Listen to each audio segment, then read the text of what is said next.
When I was young, I thought life was simple. My father had money, so I did not worry. I did not study much. I did not work. My name is Daniel. I grew up in a large house in a quiet town near Manchester. The house had 5 bedrooms, a big garden, and a shiny black car in the driveway. My father owned a small factory. He worked long hours, but I never saw the hard work. I only saw the results. New clothes, expensive toys, and holidays by the sea. Every morning, a driver took me to school. I sat in the back seat and looked out the window. I did not care about lessons. I cared about football and video games. Teachers called my parents many times. Daniel is clever, they said, but he does not try. My father always answered the same way. He is still young. He will learn later. My mother was kind but quiet. She cooked nice food and kept the house clean. She never forced me to study. She believed my father would always take care of everything. I finished school with low marks. My friends went to university or found jobs. I stayed at home. I slept until noon. I played games until late at night. My father gave me pocket money every week. I spent it quickly on clothes and nights out with friends. I never asked where the money came from. One evening, my father came home earlier than usual. His face was grey. He sat at the kitchen table and did not speak for a long time.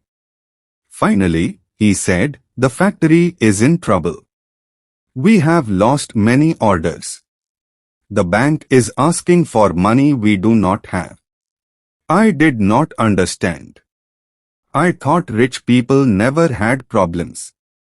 I went upstairs and put on my headphones. Months passed. The shiny car disappeared.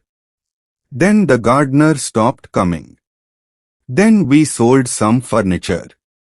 One cold morning, my father called me to the living room. My mother sat beside him.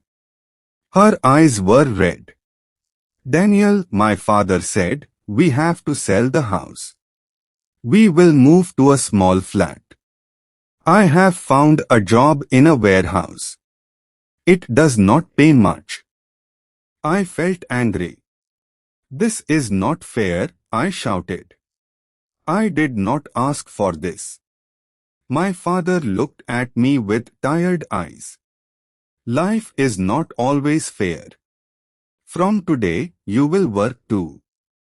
We moved into a small flat on the 3rd floor of an old building.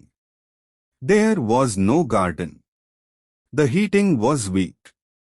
The walls were thin. My father woke up at 5 every morning and left for the warehouse. My mother found cleaning work in offices. I had to find something, too. The first week, I looked for easy jobs. No one wanted me. I had no experience and no good grades. Finally, a small cafe gave me work washing dishes. The pay was low. My hands became red and sore from the hot water. I hated it. Every night I came home tired and angry. I blamed my father. I blamed the world. One evening I sat on the narrow balcony of the flat. The city lights looked cold. My father came and stood beside me. He spoke quietly. "When I was your age, my father had nothing. I worked in a factory from the age of 16. I built everything we had with my hands. I wanted to give you an easier life. Maybe I gave you too easy life. I did not answer, but his words stayed in my mind. The next morning, I woke up before the alarm. I went to the cafe early. I worked faster. I started learning how to make coffee and serve customers. The owner noticed. After 3 months, he gave me more hours and a little more money. I began to save. I bought second-hand books and studied in the evenings. Mathematics, English, simple business.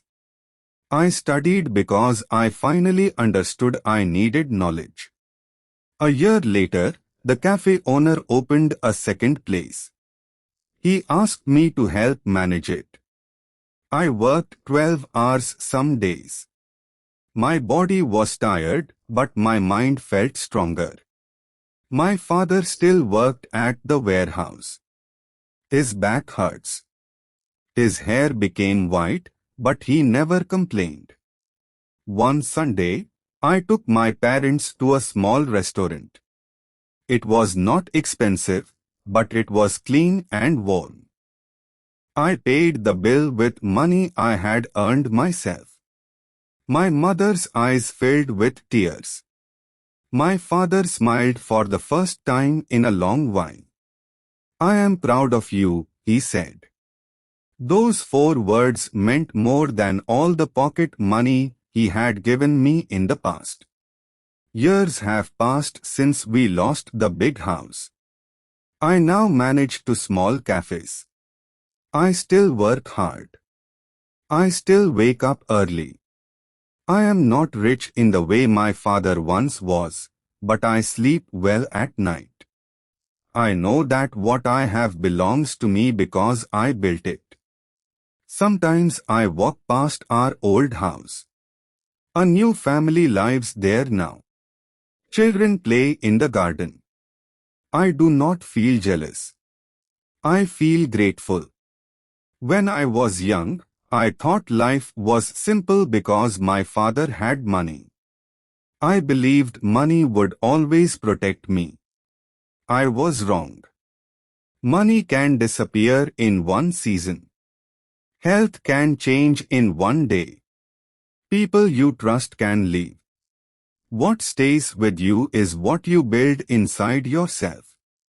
The ability to work, to learn, to stand up after falling. That is the only wealth no one can take away. My name is Daniel. I once had everything given to me. Then I lost it. And only then did I begin to live. This is my story. It is not a happy story from the beginning, but it is an honest one, and for me it is a very interesting story. Enjoy this story. Please like this video and subscribe to our channel. Thank you for watching till the end.